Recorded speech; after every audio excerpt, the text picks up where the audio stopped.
Hello everyone, welcome back to my channel Rathore classes. ये class 10th के math का model set है। इसमें कुल मिलाकर प्रश्नों की संख्या 138 है, जिसमें से 100 ऑब्जेक्टिव है और 38 सब्जेक्टिव क्वेश्चन है। 100 ऑब्जेक्टिव क्वेश्चन में से 20 क्वेश्चन को हम पिछले वीडियो में सॉल्व कर चुके हैं।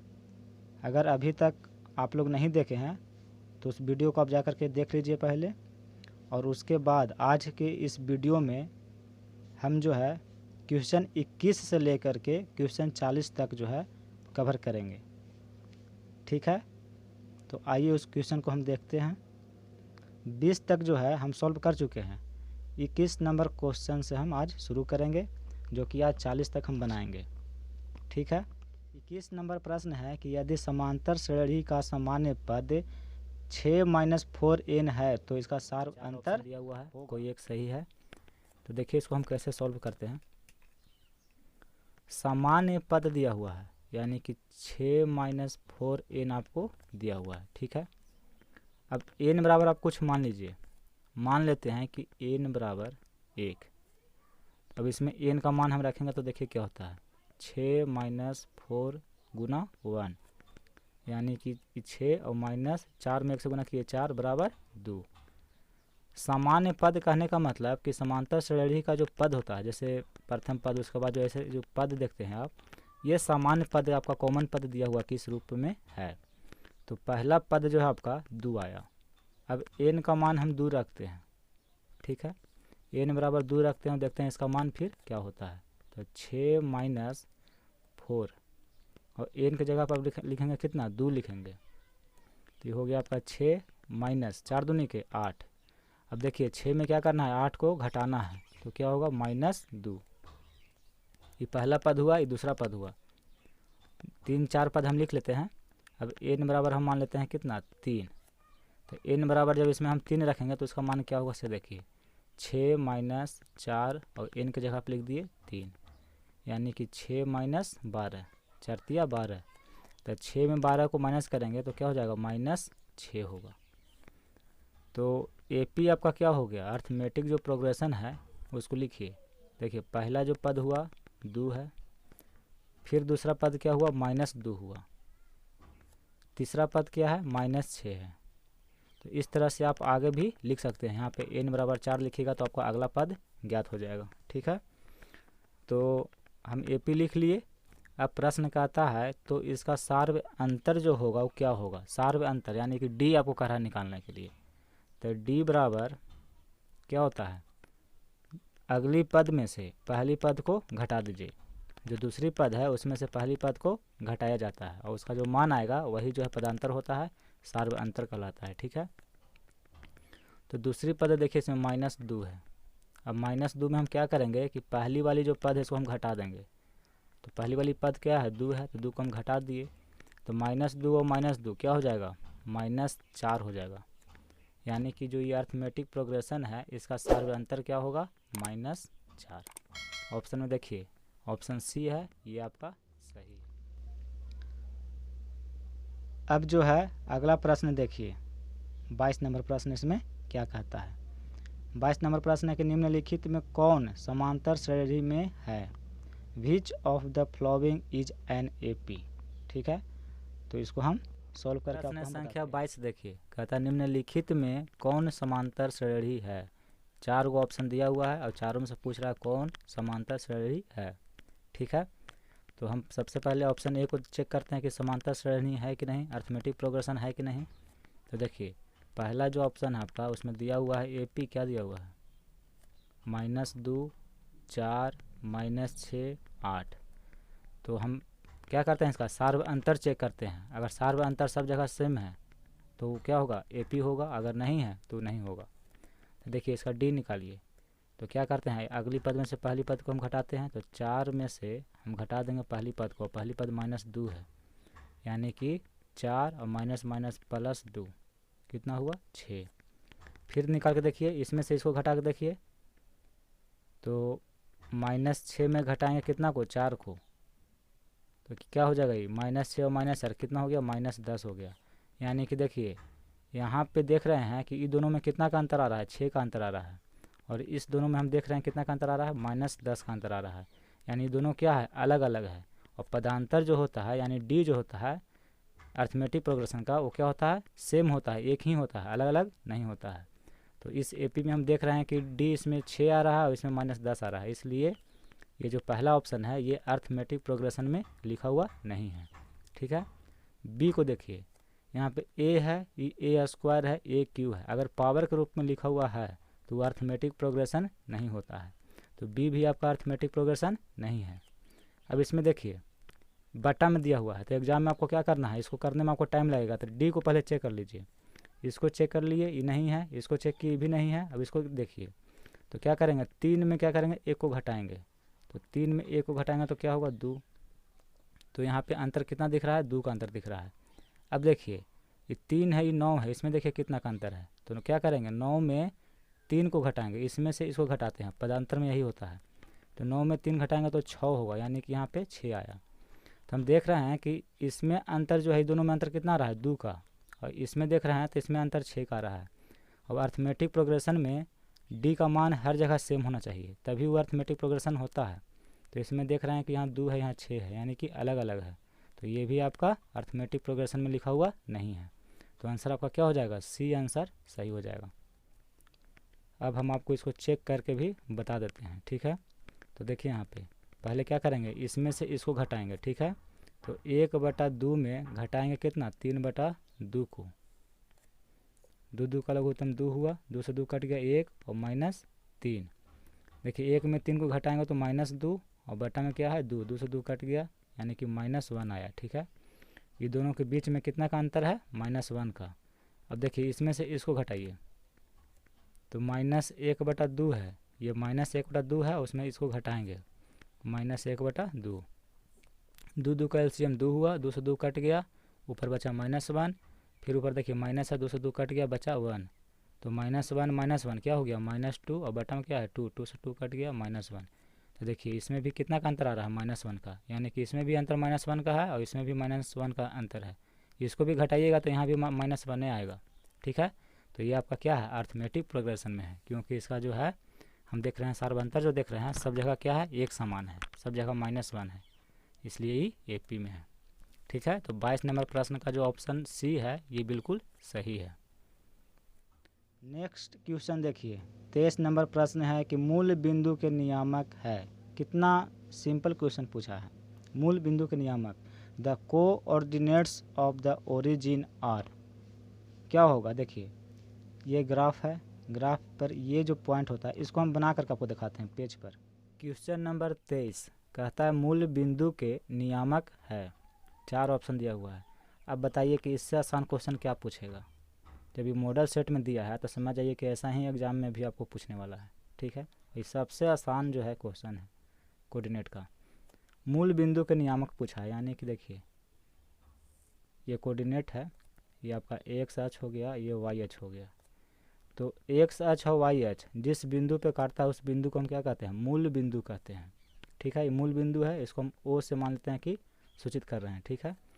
तो मूल बिंदु का नियामक, तो यहाँ पर देखिए यहाँ पे x का मान 0 होता है और y का मान भी 0 होता है, तो x का मान भी 0 और y का मान भी 0 होता है। तो इसका नियामक क्या हो गया, 0 0 हो गया। तो ऑप्शन में देखिए तो ऑप्शन डी जो है इसका सही है। सबसे आसान क्वेश्चन है ये, मूल बिंदु के नियामक। तो आंसर क्या हो गया, डी ऑप्शन इसका सही है।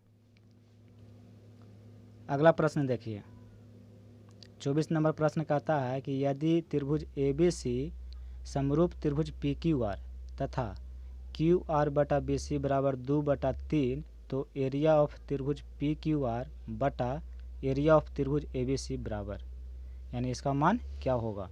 बहुत बढ़िया सवाल है ये, इसको देखिए बनाते हैं बराबर क्या होगा। यानी 2 त्रिभुज दिया हुआ है और दोनों समरूप है और दोनों का भुजा भी बताया है कितना इतना है। तो बताइए कि इस त्रिभुज का क्षेत्रफल होगा से और इस त्रिभुज का क्षेत्रफल होगा से, दोनों का अनुपात बराबर क्या होगा। ठीक है। 4 ऑप्शन है। ये आपका ज्योमेट्री से प्रश्न आया है और ये भी बहुत जो है VVI प्रश्न है, ये हमेशा पूछता है एग्जाम में। देखिए कह रहा है कि 2 त्रिभुज है। ठीक है। ये त्रिभुज है ABC ये त्रिभुज आपका पी क्यू आर, ये दोनों त्रिभुज क्या है, समरूप है। और क्यू आर का मान 2 दिया हुआ है और बी सी का जो मान है 3 है। तो आपको हम जब थ्योरी पढ़ाए थे तो उसमें एक चीज़ हम आपको लिखाए थे, याद है कि नहीं है, कि दो समरूप त्रिभुजों के क्षेत्रफलों का अनुपात उनके संगत भुजाओं के वर्ग के अनुपात के बराबर होता है, के बराबर होता है। ये कंसेप्ट हम आपको लिखा चुके हैं, ठीक है, कि दो समरूप त्रिभुज के क्षेत्रफलों का अनुपात, अगर दो त्रिभुज समरूप है तो ये दोनों का जो क्षेत्रफल का जो अनुपात होगा उनके संगत भुजाओं के वर्ग के अनुपात के बराबर होता है। कहने का मतलब ये त्रिभुज और त्रिभुज दोनों क्या है, समरूप है, तो इसका क्षेत्रफल और इसका क्षेत्रफल दोनों का जो अनुपात होगा संगत भुजा कहने का मतलब है कि इस त्रिभुज का भुजा ए बी, तो इस त्रिभुज का भुजा क्या हो जाएगा, पी क्यू। इस त्रिभुज का भुजा बी सी है तो इसका जो है भुजा क्या हो जाएगा, क्यू आर। दोनों क्या है, संगत है। इसका संगत ये हुआ, इसका संगत जो है ये हुआ और इसका संगत ये हुआ। तो वही कह रहा है कि जो त्रिभुज का आप देख रहे हैं दोनों का, इसका अनुपात जो होगा उसके संगत भुजाओं के वर्ग के अनुपात के बराबर होता है, ठीक है। तो यहाँ पर देखिए, एरिया ऑफ त्रिभुज पी क्यू आर बटा एरिया ऑफ त्रिभुज ए बी सी। अब ध्यान दीजिएगा, इसका क्षेत्रफल और इसका क्षेत्रफल, ये दोनों का अनुपात बराबर क्या होगा, जब दोनों त्रिभुज समरूप है तो हम जानते हैं कि दो समरूप त्रिभुज के क्षेत्रफलों का अनुपात, जो समरूप त्रिभुज दिया हुआ है, ये दो समरूप त्रिभुज दिया हुआ है, तो इसका जो क्षेत्रफल का जो अनुपात होगा इसके संगत भुजाओं के, तो संगत भुजा देखिए आपको दिया हुआ है क्यू आर बटा बी सी, ठीक है, क्यू आर, यानी कि इस त्रिभुज का क्यू आर, तो इस त्रिभुज का क्या हो जाएगा, बी सी, तो क्यू आर बटा बी सी। तो देखिए यहाँ पे उसके उनके संगत भुजाओं के वर्ग, यानी कि इसको क्या कर देना है, वर्ग कर देना है, वर्ग के अनुपात के क्या होता है, बराबर होता है, ठीक है। अब इसी पर आपको मान रख देना है, क्यू आर का मान आपको दिया हुआ है 2, तो 2 का क्या हो जाएगा, स्क्वायर हो जाएगा, बटा बी सी का मान क्या है, 3 है, तो 3 का हम क्या करेंगे, स्क्वायर करेंगे, तो 2 दूनी के 4 और 3 तिहाई 9। देखिए आपका आंसर आया कितना, 4/9। तो आपका आंसर क्या हो जाएगा, ए ऑप्शन जो लिखा हुआ है ये सही है, इसमें लिखा हुआ है 4/9, ठीक है। सी ऑप्शन में क्या है, 9/4 है। अगर हड़बड़ में आप इसको टिक मार दिए तो गड़बड़ हो जाएगा, चल जाइएगा फिर बोड़ा में, तो यानी कि 9/4 जो है सही ऑप्शन नहीं है, सी ऑप्शन आपका गलत है। तो यहाँ ध्यान से देखना है, 4 ऊपर है 9 नीचे है, तो देखिए 4/9 इसमें टिक मारना है, ठीक है। तो ऑप्शन को भी ध्यान से देखना है। अगला प्रश्न है 25 नंबर, कि दी गई आकृति में x का मान है। ये आपका त्रिभुज एक दिया हुआ है और इस त्रिभुज में आपको ये x का जो मान है इसका आपको जो भी बोलना है। देखिए ये एक आपका आकृति दिया हुआ है और इसमें कह रहा है कि x का जो मान है ये ज्ञात करे, और आपको ये जो है कोण ये दिया हुआ है 50 डिग्री और ये वाली जो एंगल है ये दिया हुआ है 60 डिग्री। तो कह रहा है कि जो ये x है इसका मान बताइए क्या होगा, ठीक है। 4 ऑप्शन दिया हुआ है, तो ध्यान से देखिएगा। हम क्या करते हैं कि ये कोण और ये कोण क्या होगा, दोनों बराबर होगा, ठीक है। क्यों बराबर होगा, तो जब दो सरल रेखा एक दूसरे को काटती है, किसी एक बिंदु पर प्रतिच्छेद करती है, तो उसका जो शीर्षाभिमुख कोण होता है वो बराबर होता है। कहने का मतलब इस कोण के सामने वाला ये कोण और इस कोण के सामने वाला ये कोण ये क्या होगा, बराबर होगा। कहने का मतलब अगर ये कोण 60 डिग्री है तो ये वाली कोण भी आपका 60 डिग्री होगा, ठीक है। अगर ये कोण आपका 70 डिग्री है तो ये वाली कोण भी 70 डिग्री होगा। यानी कि शीर्षाभिमुख कोण जो होता है वो क्या होता है, बराबर होता है दोनों का। तो ध्यान से देखिए, दो सरल रेखा एक दूसरे को क्या की, इस बिंदु पे प्रतिच्छेद कर रही है, तो इससे क्या हुआ, एक कोण ये बना, एक कोण ये बना। ये दोनों कोण जो है शीर्षाभिमुख कोण कहलाता है, ठीक है। तो जी ई कोण का मान होगा वही इस कोण का भी मान होगा, यानी कि ई एक्स का मान क्या है निकालने के लिए, तो ये वाला जो कोण होगा वही कोण ये भी होगा, ठीक है। अब देखिए पी क्यू आर क्या है, एक त्रिभुज है। तो हम जानते हैं कि त्रिभुज के तीनों कोणों का योग कितना होता है जी, 180 डिग्री होता है। त्रिभुज के तीनों कोणों का योग कितना डिग्री होता है, 180 डिग्री।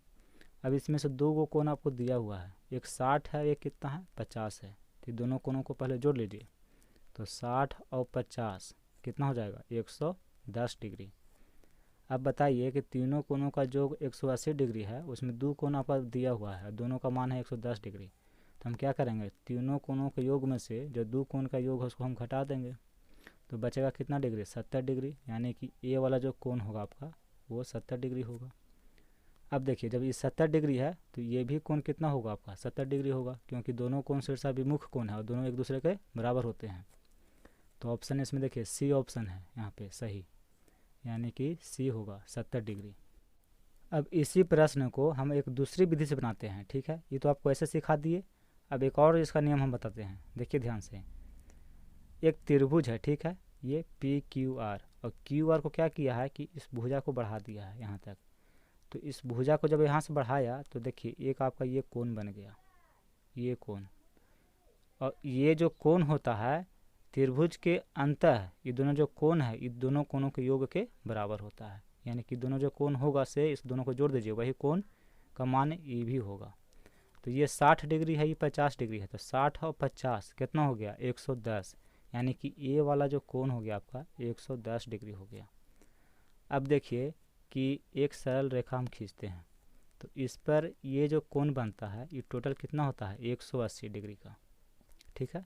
देखिए यहाँ से ध्यान से, ये एक सरल रेखा है, तो यहाँ से लेके यहाँ तक जो कोण बनेगा ये टोटल ये 180 डिग्री का बनेगा। और हमें पता है कि यहाँ से लेकर के यहाँ तक कोण 110 डिग्री है, तो ये वाली कोण कितना होगा, तो टोटल 180 है, तो 180 में क्या करेंगे कि 110 जो इतना 110 है इसको माइनस कर देंगे, तो बचेगा यही ना कोण। तो 180 डिग्री में 110 हम क्या करेंगे, घटा देंगे, तो बचेगा 70 डिग्री।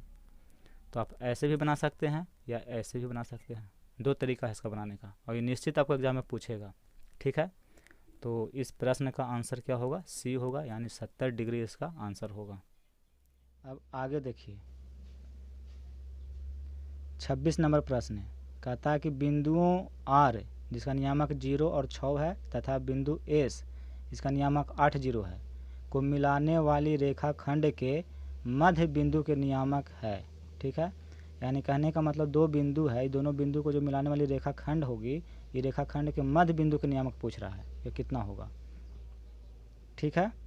यानी कि the coordinates of the mid point of the line segment joining the points R and S are, जैसे आर और एस का कोऑर्डिनेट दिया हुआ है, ठीक है। तो इसको भी हम सॉल्व करके आपको बताते हैं। मध्य बिंदु के नियामक है, 4 ऑप्शन है, इसमें से कोई एक सही है, वो आपको सॉल्व करके बताना है, ठीक है। ये आपका कोऑर्डिनेट से क्वेश्चन पूछा है, ठीक है। तो देखिए इस प्रश्न को हम सॉल्व करते हैं। सबसे पहले क्या करना है आपको कि एक जो है ग्राफ बनाइए,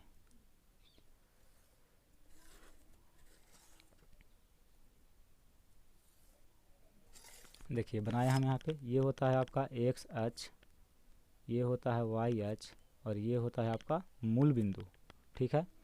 अब यहाँ पे हम कुछ मान दर्शाते हैं, जैसे 2 4 6 8, 2 4 6 8। अब प्रश्न में कह रहा है कि दो बिंदु दिया हुआ है, पहला बिंदु जो है वो 0 और 6 यानी x का मान 0 और y का मान 6 है। तो देखिए यहाँ पे कहाँ पे होगा इस ग्राफ में, देखिए तो बिंदु r बिंदु कहाँ पे है, x का मान 0 और y का मान 6, तो देखिए यहाँ पर है, यहाँ पे बिंदु r है जिसका नियामक 0 और 6 है।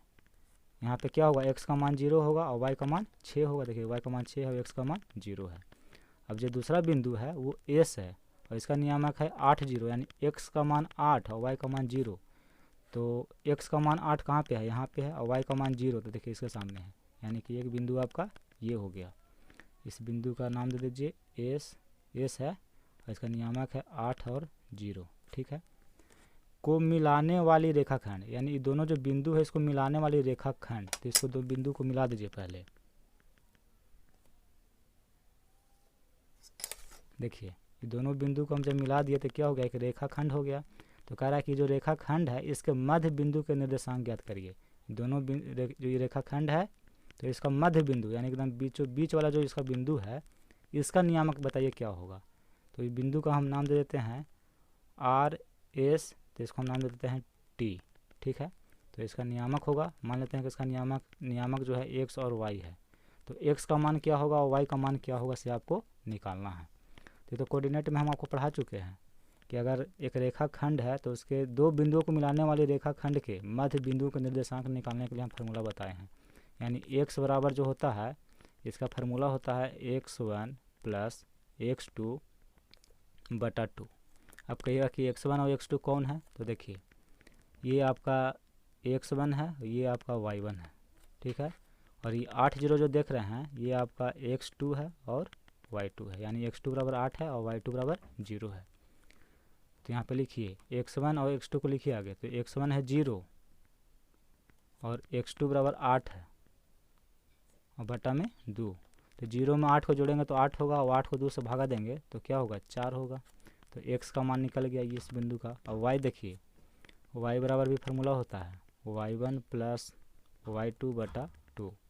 तो y1 और y2 दोनों को जोड़िए, तो y1 देखिए यहाँ पे 6 है और यहाँ y2 में क्या है 0 है, यानी कि 6 प्लस 0 और बटा में क्या है 2।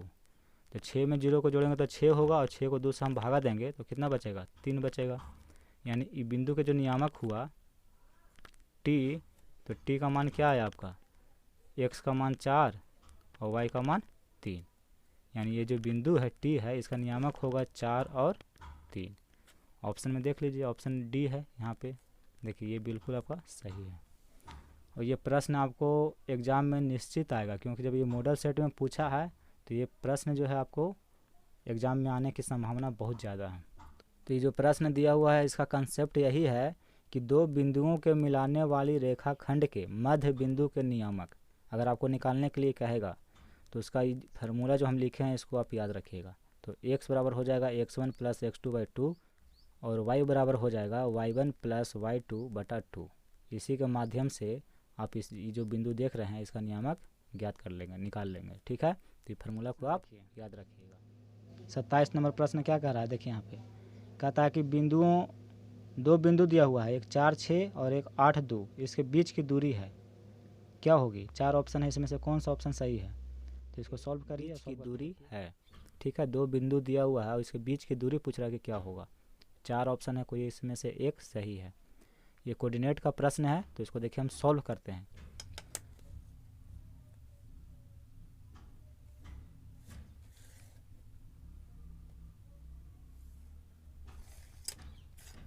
ये आपका x अक्ष है, ये y अक्ष है, ये क्या है मूल बिंदु है। ठीक है, अब इस पर हम लिखते हैं यहाँ पे 2 4 6 8, 2 4 6 8।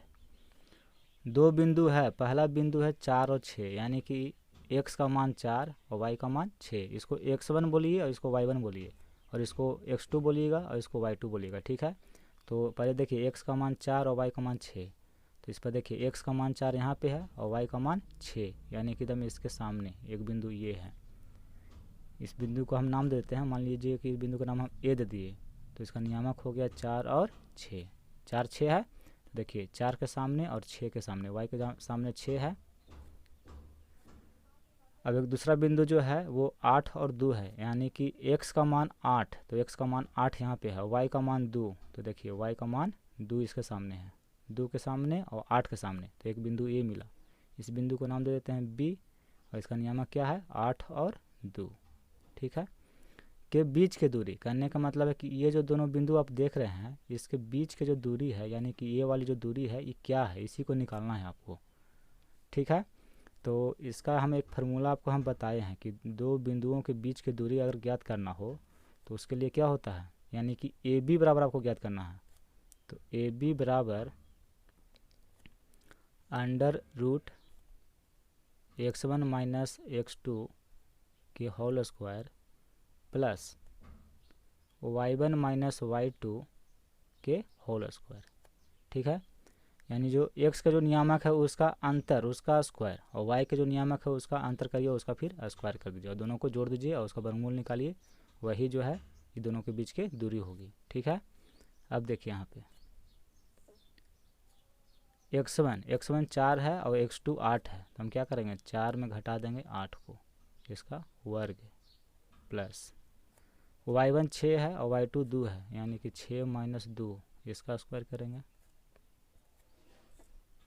तो देखिए 4 में 8 को घटाएंगे तो क्या हो जाएगा -4 इसका स्क्वायर प्लस 6 में 2 घट गया तो 4 इसका स्क्वायर, माइनस माइनस प्लस हो गया और 4 चक क्या हो गया 16, यानी -4 का स्क्वायर करेंगे तो 16 होगा प्लस और 4 का स्क्वायर 16, 16 16 32। अब देखिए 32 को लिख सकते हैं 16 दूनी के 32, और 16 का वर्गमूल कितना होता है, 16 का वर्गमूल होता है 4, और 2 का वर्गमूल पूरा पूरा नहीं निकलेगा तो इसको रूट में रहने देंगे, यानी कि इतना इकाई जो है ये दोनों बिंदु के बीच के दूरी होगी। ठीक है, तो 4√2। ऑप्शन में देखिए कहाँ पे लिखा हुआ है, तो ऑप्शन ए में लिखा हुआ है 4√2 इकाई, यानी कि यही आपका आंसर सही होगा। ठीक है, तो इसी तरह से आपको बनाना है प्रश्न, एग्जाम में सब निश्चित पूछेगा आपको। तो देखिए, तो इसका फार्मूला क्या है, इसका कंसेप्ट देखिए, इस प्रश्न का कंसेप्ट यही है कि दो बिंदुओं के बीच की दूरी निकालना, और इसके लिए जो फार्मूला होता है से ये होता है, तो आपको ये याद रखना है। अब दो बिंदु चाहे कुछ भी दे दे, यहाँ पे मान इसका बदल देगा तो आपको क्या करना है, उसके जगह पे खाली मान यहाँ पर रख दीजिए और निकाल लीजिए। तो दो बिंदुओं के बीच का जो दूरी है उसका फार्मूला ये है, और इसी को आपको याद रखना है। ठीक है, और ये एग्जाम में ज़रूर पूछेगा। अगला प्रश्न देखिए 28 नंबर प्रश्न है, कहता है इसमें कि sine square 60 degree plus cos square 60 degree बराबर। ठीक है, तो इसका क्या आंसर होगा से देखिए, स्क्वायर 60 डिग्री बराबर क्या होगा। इसमें 4 ऑप्शन है और चारों में से कोई एक सही है। कितना आसान क्वेश्चन है मॉडल सेट में। देखिए अगर ये पूछा है तो समझिए कि आपको जो वार्षिक एग्ज़ाम होगी उसमें भी ज़रूर ही पूछेगा प्रश्न को। ठीक है, तो देखिए इसको हम सॉल्व करते हैं, कोई भारी तो है नहीं। साइन 60 डिग्री का मान कितना होता है, √3/2 होता है। ठीक है, साइन 60 डिग्री का मान √3/2 होता है, और स्क्वायर है जिसको हम कर देंगे स्क्वायर प्लस कॉस 60 डिग्री का मान कितना होता है 1/2, और इसका हम कर देंगे स्क्वायर, स्क्वायर है तो देखिए √3 का स्क्वायर करेंगे तो क्या होगा 3 होगा, और 2 का स्क्वायर क्या होगा 4 होगा, प्लस 1 का स्क्वायर 1 और 2 का स्क्वायर 4। देखिए 4 4 का एलसीएम 4 हुआ, 4 से 4 कट गया ऊपर बचा 3, प्लस 4 से 4 कट गया एक बार में और 1 में 1 से गुना किए 1, यानी 3 और 1 4 और बटा में 4, तो 4 से 4 कटेगा एक बार में, यानी कि आंसर हो गया इसका 1। देखिए ऑप्शन सी में लिखा हुआ है 1, यानी कि ऑप्शन सी आपका सही है। अब अगर इतना अगर टाइम आप दीजिएगा एग्ज़ाम में तो पता चला कि टाइम भी पार हो गया और क्वेश्चन भी पूरा नहीं बना, तो जो तेज़ लड़का होता है, जो स्मार्ट होता है, वो जानते हैं क्या करेगा, इसको सीधा लिख देगा कि साइन स्क्वायर, देखिए एक आप फार्मूला त्रिकोणमिति में पढ़े हैं कि sine square theta plus cos square theta इतना बराबर क्या होता है जी 1 होता है। अब यहाँ थीटा लिखा हुआ है तो इसका जगह पे यहाँ 60 डिग्री लिखा हुआ है, तो यहाँ भी 60 है यहाँ भी 60 है, दोनों क्या है बराबर है, यानी कि sine square theta plus cos square theta, तो इतना बराबर 1 होगा। इतना सॉल्व करने की ज़रूरत ही नहीं है। अगर टाइम आपको बचाना है और ज़्यादा प्रश्न को सॉल्व करना है एग्जाम में, तो आप इसका डायरेक्ट आंसर वहाँ लिख सकते थे कि sine square theta plus cos square theta बराबर 1 होता है। ये आपका फार्मूला जो है 10th क्लास में भी पढ़ने के लिए है। ये जो क्वेश्चन था इसका कंसेप्ट इसी पर था कि sine square theta plus cos square theta बराबर कितना होता है 1 होता है। इसका सीधा आंसर आप लिख देते, मार देते इसमें ऑप्शन देकर के, इसका एक सही आंसर होगा। अगला प्रश्न देखिए 29 नंबर, कहता है यदि रैखिक समीकरणों का युग्म संगत हो तो रेखाएं होगी, हमेशा संपाती होगी कि समांतर होगी, कि हमेशा प्रतिच्छेदी होगी कि प्रतिच्छेदी या संपाती होगी, क्या होगी। तो इसको सॉल्व करके हम जब हम आपको 2 चर वाले रैखिक समीकरण पढ़ा रहे थे तो उसमें ये बताए हैं। अगर नहीं देखें उस वीडियो को तो जाकर प्ले लिस्ट में उस वीडियो को निकाल करके देख लीजिए। आइए इसको हम बताते हैं। देखिए कह रहा है रैखिक समीकरणों का युग्म, तो युग्म कितना होता है से हम आपको बताते हैं। एक होता है देखिए a1/a2 बराबर नहीं है b1/b2, तो ये कहलाता है आपका अविरोधी युग्म।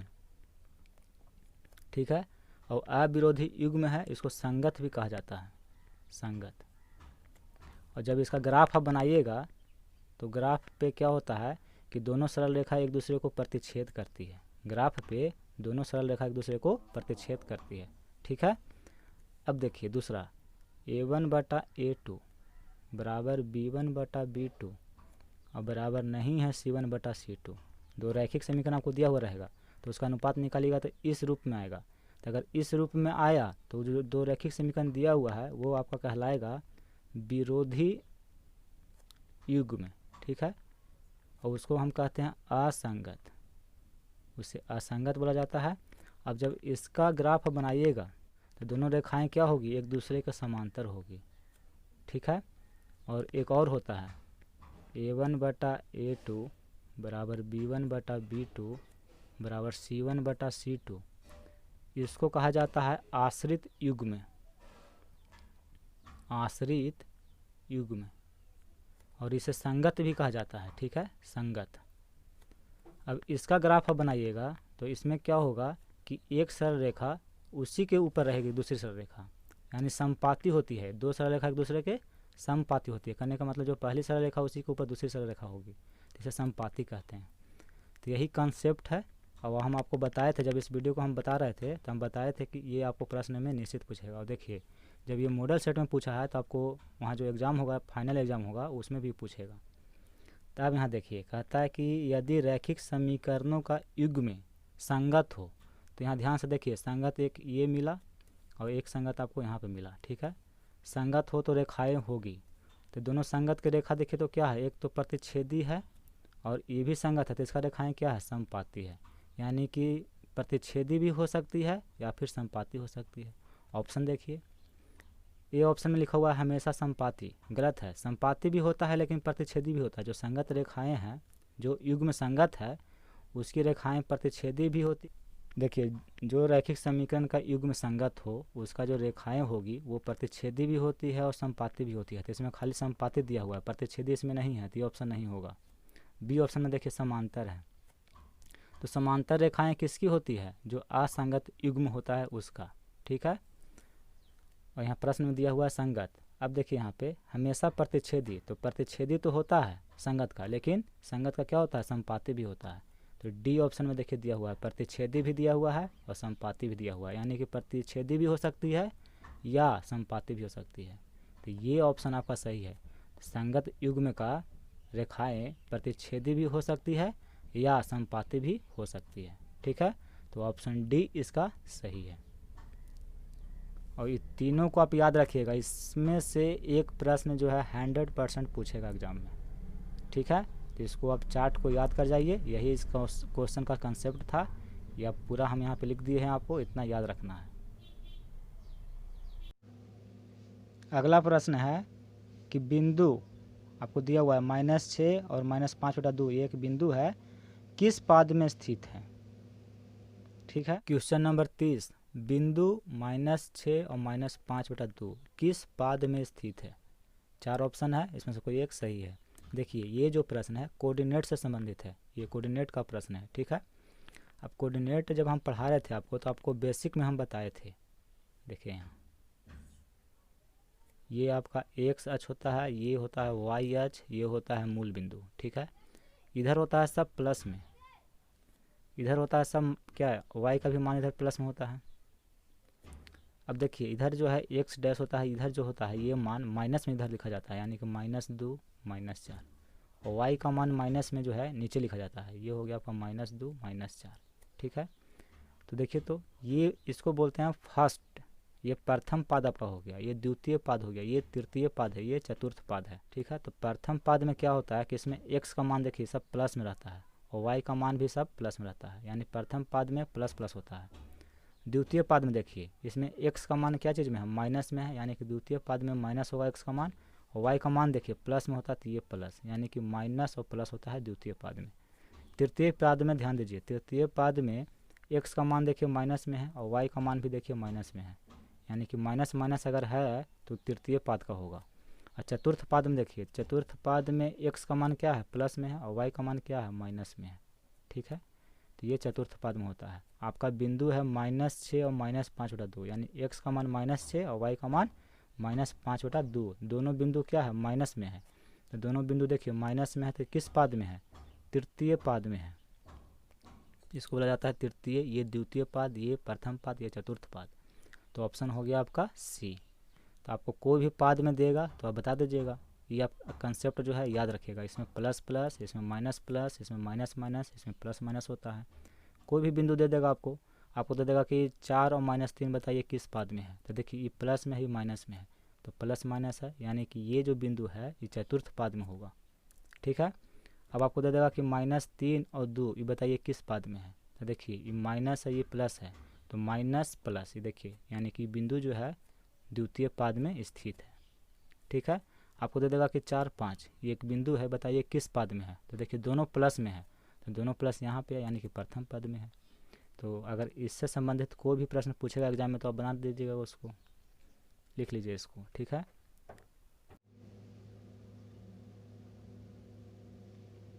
31 नंबर प्रश्न देखिए, कहता है त्रिभुज पी क्यू आर में भुजा क्यू आर को बिंदु एस तक इस प्रकार बढ़ाया गया है कि कोण पी आर एस बराबर 120 डिग्री और कोण क्यू पी आर बराबर 63 डिग्री। तो कोण पी क्यू आर बराबर क्या होगा। तो देखिए कैसे सॉल्व होगा। बहुत बढ़िया प्रश्न है, ये ज्योमेट्री से संबंधित है। तो आइए इस प्रश्न को हम सॉल्व करते हैं। कहता है त्रिभुज पी क्यू आर, तो आपको एक त्रिभुज बना लेना है पहले।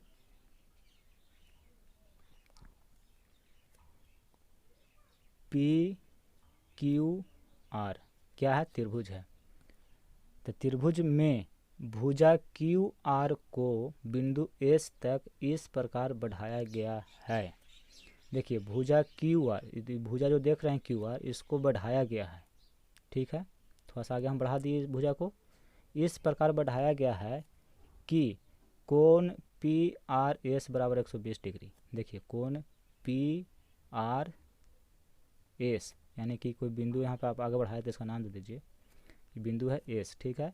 तो कोण पी आर एस बराबर 120 डिग्री, यानी कि ये वाला जो कोण है, देखिए जो बीच में रहता है वही एंगल रहता है। तो आर है, यानी कि आर का मान 120 डिग्री है। तो देखिए आर पर एक कोण बन रहा है, तो ये कोण का मान आपको दिया हुआ है कि 120 डिग्री है। और कोण क्यू पी आर बराबर 63 डिग्री।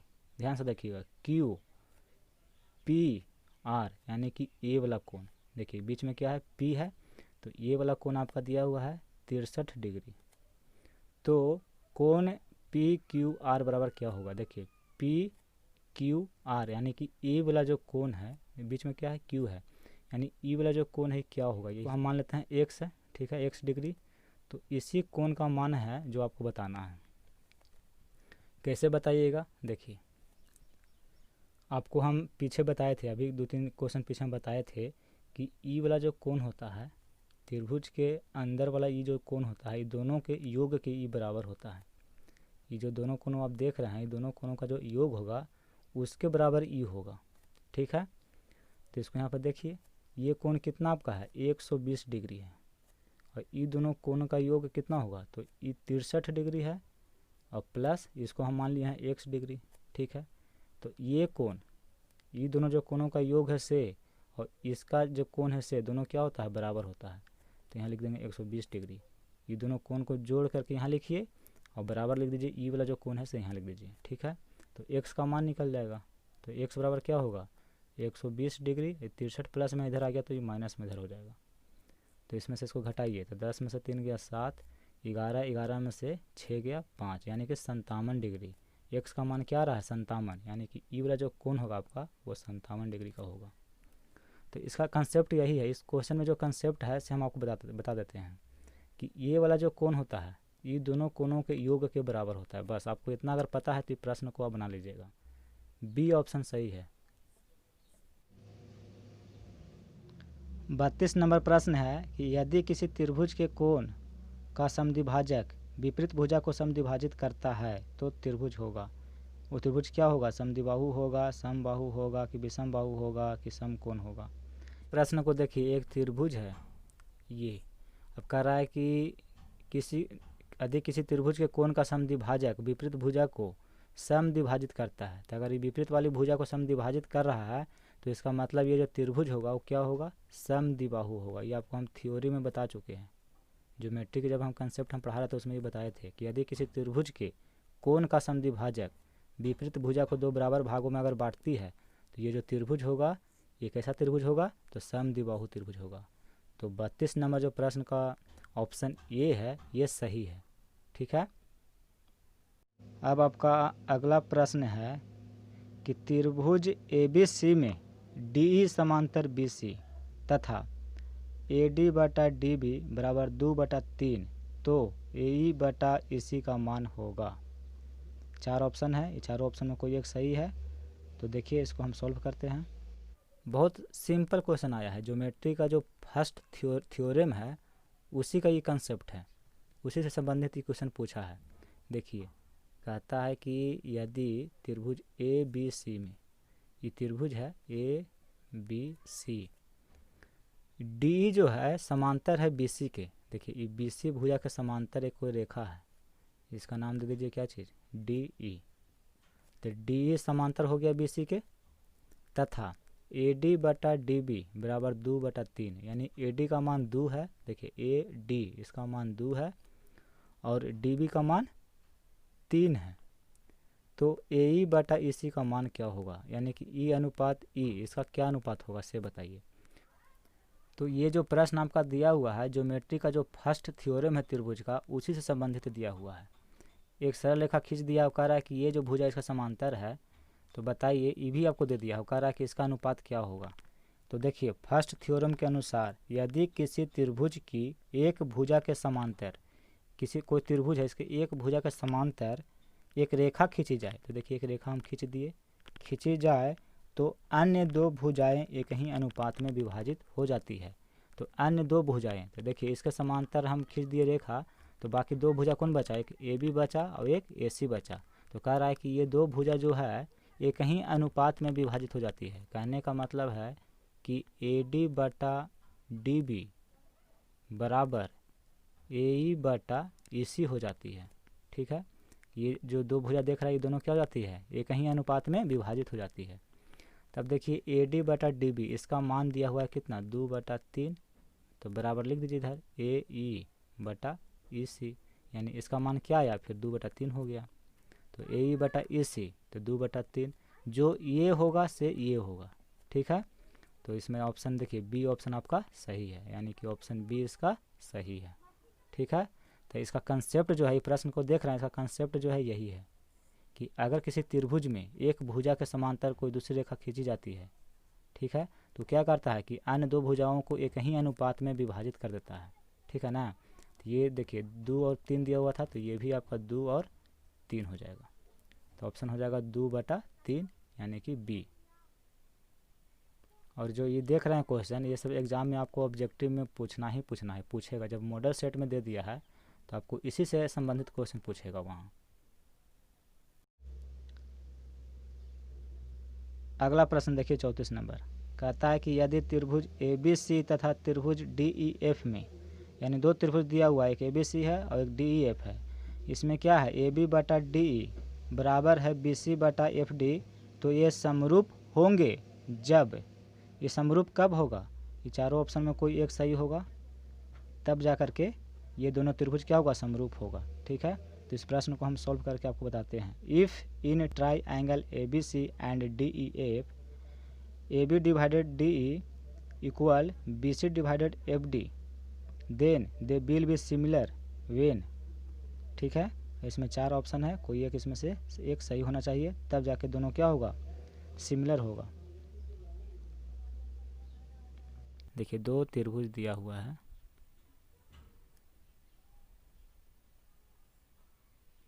एक त्रिभुज है आपका ABC और एक त्रिभुज है DEF। ठीक है, दो त्रिभुज हमें बना लिए। अब इसमें दिया हुआ है कि AB बटा DE, देखिए ये भुजा AB बटा DE, ठीक है, ये वाली भुजा इसके अनुपात है, और BC बटा FD, देखिए BC बटा एफ डी, यानी कि ये जो भुजा है से इसके अनुपात के बराबर है, ठीक है, एफ डी। तो ये समरूप होंगे, कहने का मतलब दोनों त्रिभुज समरूप होंगे जब इसमें कौन जो दो कोण है जो बराबर होगा। इसमें 4 ऑप्शन दिया हुआ है, तो देखिए दोनों त्रिभुज समरूप होगा, इसका मतलब है कि side angle side, side angle side, तभी ना समरूप होगा दो त्रिभुज। ये दोनों त्रिभुज समरूप होने की शर्त क्या है, साइड एंगल साइड है, ठीक है। भुजा कोण भुजा के द्वारा जो है दोनों त्रिभुज क्या होंगे, समरूप होंगे। तो देखिए ये भुजा तो इसमें एंगल कौन बन रहा है, ये बन रहा है, यानी कि बी कोण बन रहा है। अब इसमें देखिए ये भुजा और ये भुजा, ये दोनों को बीच में, दोनों भुजा के बीच में कौन कौन बन रहा है, डी बन रहा है, यानी कि ये जो कोण बी है और इस त्रिभुज के कोण डी दोनों जब बराबर हो जाएंगे तब ये दोनों त्रिभुज क्या हो जाएगा, समरूप हो जाएगा। और समरूप होने की शर्त क्या होगा, side angle side, side angle side, यानी कि त्रिभुज दोनों समरूप होंगे जब साइड एंगल साइड होगा तब, ठीक है। तो यही इसका आंसर होगा। देखिए इसमें क्या आंसर है, तो आपका क्या आंसर हो जाएगा, कोण बी जो है कोण डी के बराबर होना चाहिए, तब दोनों त्रिभुज आकर के समरूप होंगे, ठीक है। तो सी ऑप्शन आपका सही है। 35 नंबर प्रश्न देखिए, कहता है दी गई आकृति में पी क्यू ओ केंद्र वाले वृत्त की स्पर्श रेखा है। देखिए ये पी क्यू जो है ओ वाले केंद्र के क्या है, ये स्पर्श रेखा है। यदि ओ क्यू बराबर 3 सेंटीमीटर, यानी कि ये वाली जो लाइन है ये 3 सेंटीमीटर है, और पी क्यू बराबर 4 सेंटीमीटर, ये आपका 4 सेंटीमीटर है, ठीक है। यहाँ से यहाँ तक जो है ये 4 सेंटीमीटर है। तो ओ पी ज्ञात कीजिए, यानी कि ये यहाँ से लेके यहाँ तक की जो दूरी है इसको ज्ञात करना है, ठीक है। तो आइए इस प्रश्न को हम सॉल्व करते हैं। देखिए ये आपका फिगर है, ये केंद्र है ओ, और एक आपका स्पर्श रेखा है, ठीक है। ये है पी क्यू, ये बिंदु है, वृत्त के किसी बिंदु है ये क्यू है, तो पी क्यू स्पर्श रेखा है। तो दी गई आकृति में पी क्यू ओ केंद्र वाले वृत्त की स्पर्श रेखा है। ये ओ केंद्र वाले वृत्त के क्या है, पी क्यू स्पर्श रेखा है। यदि ओ क्यू बराबर 3 सेंटीमीटर, देखिए ये ओ क्यू ये आपका दिया हुआ है 3 सेंटीमीटर, ठीक है, और पी क्यू बराबर 4 सेंटीमीटर, पी और क्यू ये आपका दिया हुआ है 4 सेंटीमीटर। तो ओ पी निकालिए, ओ और पी,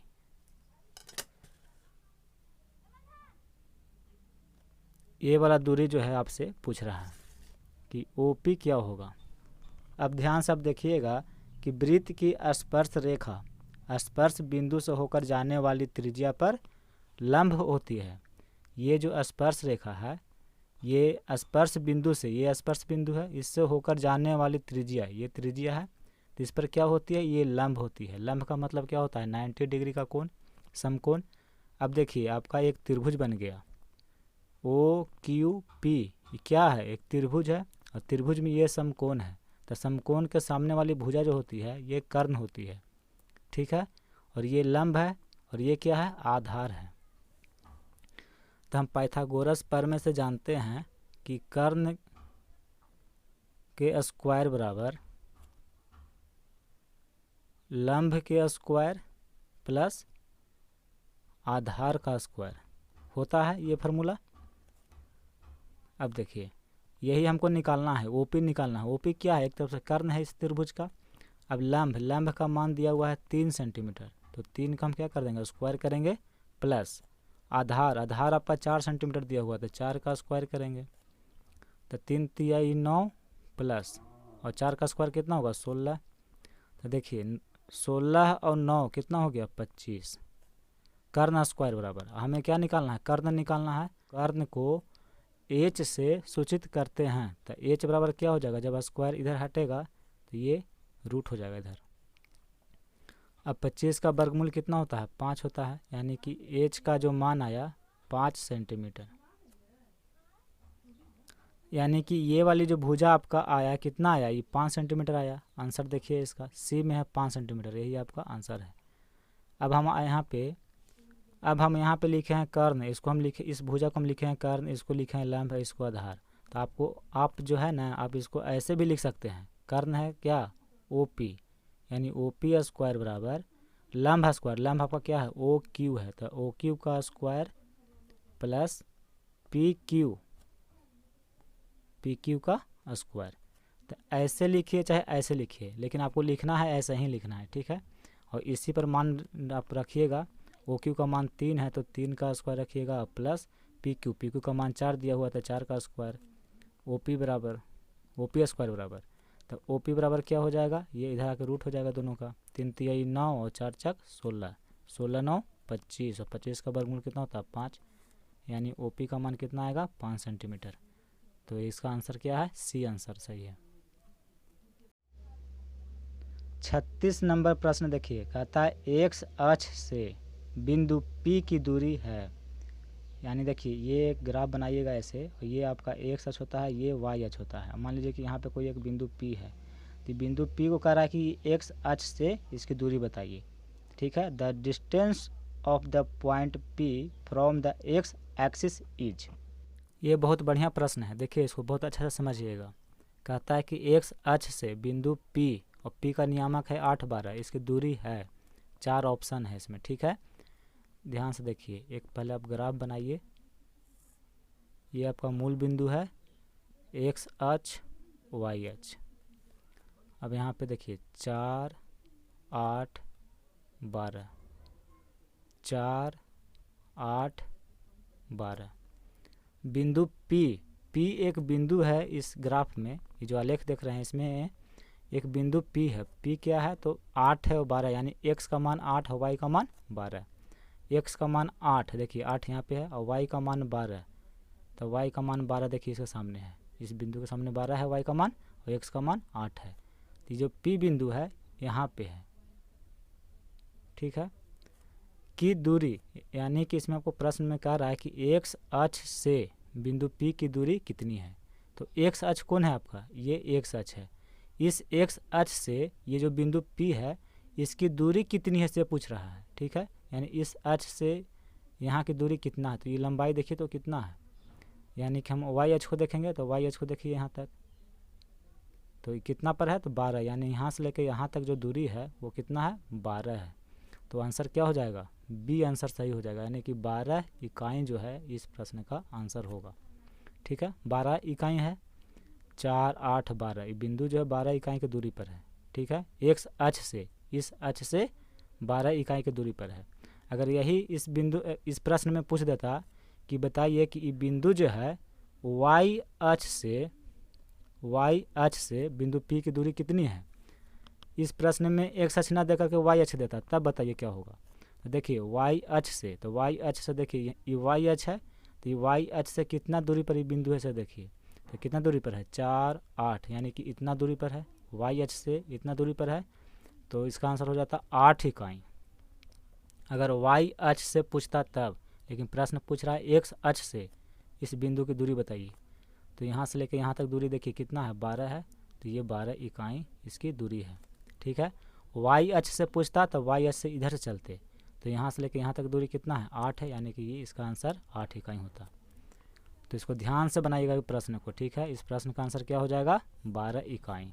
बहुत से लड़का क्या किए होंगे, इस प्रश्न का आंसर जानते हैं कितना लाया होगा, 208 लाया होगा अंडर रूट।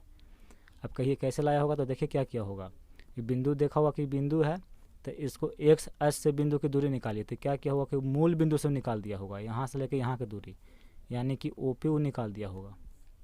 ऐसे किया होगा 8 का स्क्वायर प्लस 12 का स्क्वायर, 8 8 64 और बराबर है 44, तो 64 और 144 को जोड़िएगा तो कितना हो जाएगा 208 इकाई। बहुत से लड़के ये भी बना देंगे प्रश्न को, बहुत से लड़के इस प्रश्न को इस तरह से भी बना करके, और 208 ऑप्शन में दिया हुआ है इसी को मार देगा कि यही सही है, जबकि ये बिल्कुल गलत है, ये नहीं होगा, ये होगा आंसर 12 इकाई।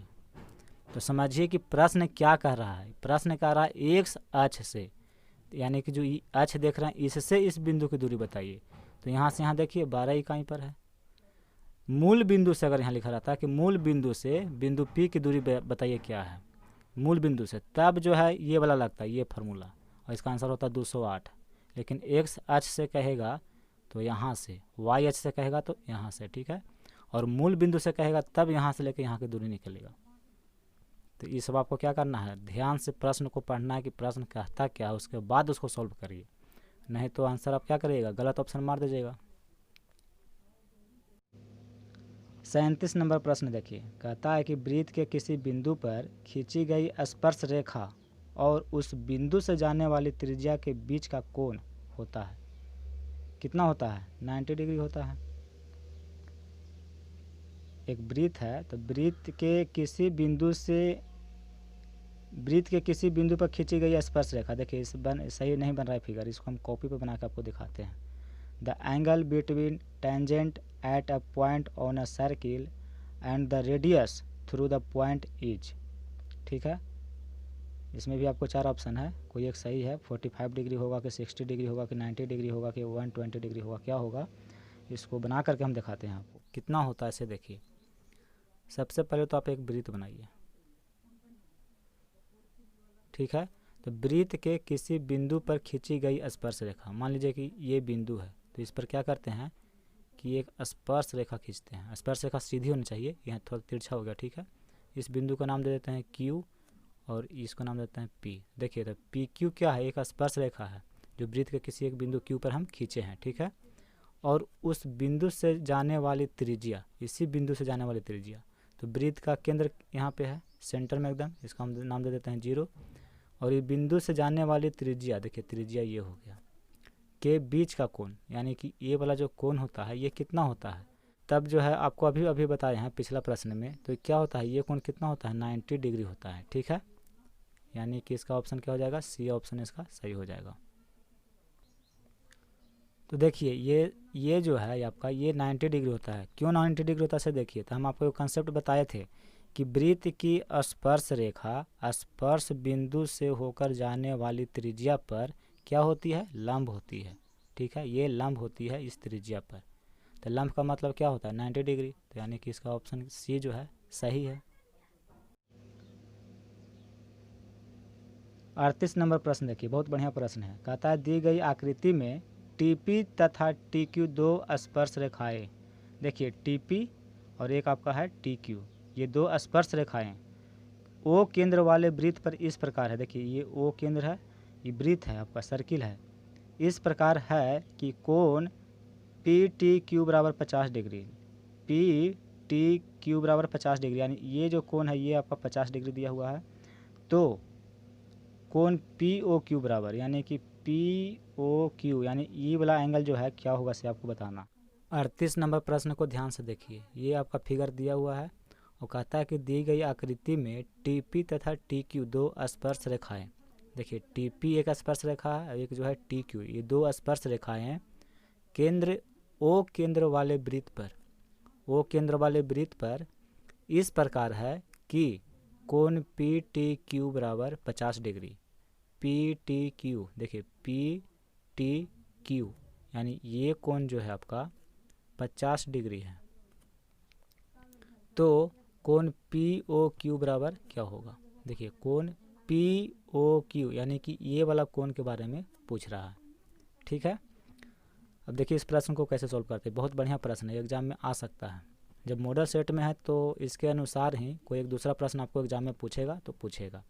तो कंसेप्ट देखिए, ये क्या है, यहाँ से PTQO क्या है, एक चतुर्भुज है, 4 भुजा का चतुर्भुज है। अब यहाँ पे देखिए ये क्या होता है, 90 डिग्री होता है। अभी हम बताए पिछले प्रश्न में ये 90 डिग्री होता है क्योंकि ये स्पर्श रेखा है और वृत्त के केंद्र से इस पर क्या है, ये लंब है। अब ध्यान से देखिएगा, ये वाली जो कोण होता है ये 90 डिग्री होता है और ये वाला जो कोण होता है ये 90 डिग्री होता है, क्योंकि ये स्पर्श रेखा है और ये क्या है, लंब, ठीक है। तो ये 90 डिग्री, ये 90 डिग्री और ये 50 डिग्री, तो इस कोण का मान जो है क्या होगा, ये आपको कह रहा है निकालने के लिए। तो किसी भी चतुर्भुज में चारों कोणों का योग 360 डिग्री होता है, ठीक है। त्रिभुज में तीनों कोणों का योग 180 डिग्री होता है, लेकिन अगर चतुर्भुज है, 4 भुजा वाली है, तो उसमें चारों कोणों का योग कितना होगा, 360 डिग्री, इससे ज़्यादा नहीं होगा अगर चतुर्भुज है तब। तो 3 कोण तो हमें पता है, ये 90 डिग्री है, ये 90 डिग्री है, तो 90 डिग्री और 90 डिग्री कितना हो गया, जोड़ लीजिए, 90 डिग्री और 90 डिग्री, ठीक है। और ये कितना है, 50 डिग्री।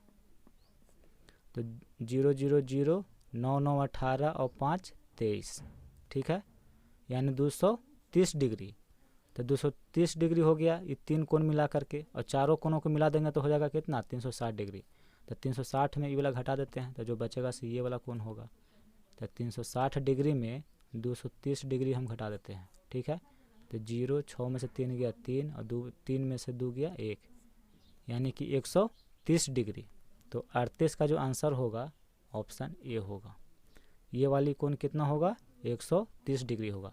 ये देखने में ही आपको पता चल रहा है, देखिए कुछ इस तरह से दिखाई दे रहा है, देखिए ऐसे दिखाई दे रहा है, देखिए।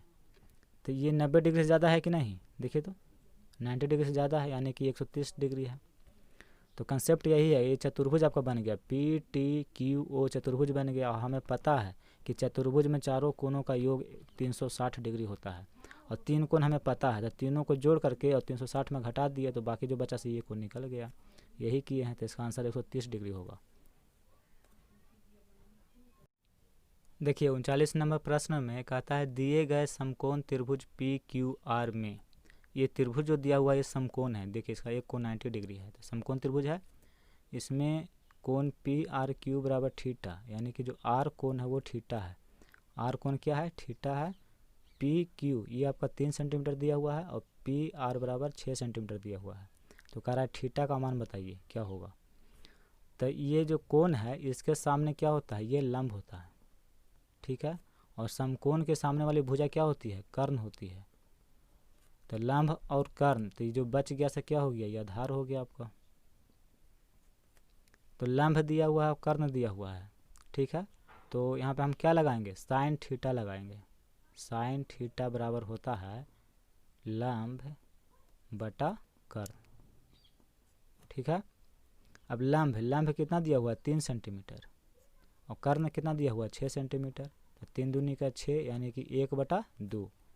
अब देखिए साइन थीटा बराबर, अब साइन कितना डिग्री का मान 1/2 होता है, तो साइन 30 डिग्री का मान होता है। साइन 30 डिग्री का मान 1/2 होता है। तो ई लिखिए चाहे ई लिखिए, दोनों क्या है, बराबर है।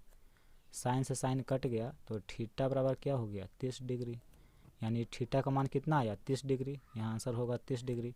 ऑप्शन में देखिए ए ऑप्शन आपका सही है। ये प्रश्न आपको एग्जाम में ज़रूर आएगा, क्योंकि ये प्रश्न जो है मॉडल सेट से ही क्वेश्चन लिया गया है, ठीक है। मॉडल सेट हम बना रहे हैं, तो आपको इसको क्या करना है, 1 बार 2 बार 3 बार इसको रिवाइज कर लीजिए, एग्जाम में ऐसा क्वेश्चन ज़रूर पूछेगा। कि यदि tan A बराबर 3/4 तो cos A का मान क्या होगा। If tan A equal to 3/4 then the value of cos A is, ठीक है। 40 नंबर प्रश्न में देखिए tan A का मान दिया हुआ है 3/4, तो cos A का मान क्या होगा ये आपको निकालना है, ठीक है। ध्यान से देखिएगा, tan A बराबर 3/4, तो tan A बराबर, tan का फार्मूला क्या होता है, tan बराबर होता है लंब बटा आधार, ठीक है। यानी P/B इसका मान दिया हुआ है 3/4। तो जब P दिया हुआ है और B दिया हुआ है तो आप H निकाल लीजिए। H बराबर क्या होता है, इसका एक फार्मूला होता है, यानी कर्ण बराबर फार्मूला होता है कि लंब स्क्वायर प्लस आधार स्क्वायर का रूट। अब देखिए P का मान 3 है तो 3 का स्क्वायर करेंगे, प्लस B का मान 4 है तो 4 का स्क्वायर करेंगे। 3 तिहाई 9 और 4 का स्क्वायर हो जाएगा 16। 16 9 कितना होता है 25 होता है, और 25 का वर्गमूल 5 हो जाएगा, यानी H का मान कितना आ गया 5। अब देखिए cos A, तो cos A बराबर cos थीटा बराबर क्या होता है, पढ़े हैं, आधार बटा कर्ण होता है। cos थीटा बराबर आधार बटा कर्ण। तो हम देखिए H इसीलिए निकाल लिए। H हम क्यों निकाले, क्योंकि हमको cos में ज़रूरत था H का, तो H हम निकाल लिए थे इससे। तो आधार बटा कर्ण, आधार हमको पता है 4 और कर्ण हम अभी निकाल कर लाए हैं 5, यानी कि 4/5। cos A का मान कितना होगा 4/5। ऑप्शन बी सही है। इसको नहीं मार दीजिएगा ना तो गड़बड़ हो जाएगा, चल जाइएगा बोड़ा में। फिर ये 5/4 है, आप आंसर लाए हैं 4/5। तो ये दोनों ऑप्शन को ध्यान से देखिएगा, जो सही होगा उसी में मारिएगा, ठीक है। तो 4/5 आप लाए हैं तो बी में मारिए। इसको लिख लीजिए, अच्छा प्रश्न था, ये आ सकता है एग्जाम में। जब मॉडल सेट में है तो आएगा ही आएगा इससे संबंधित क्वेश्चन, इसको लिख लीजिए।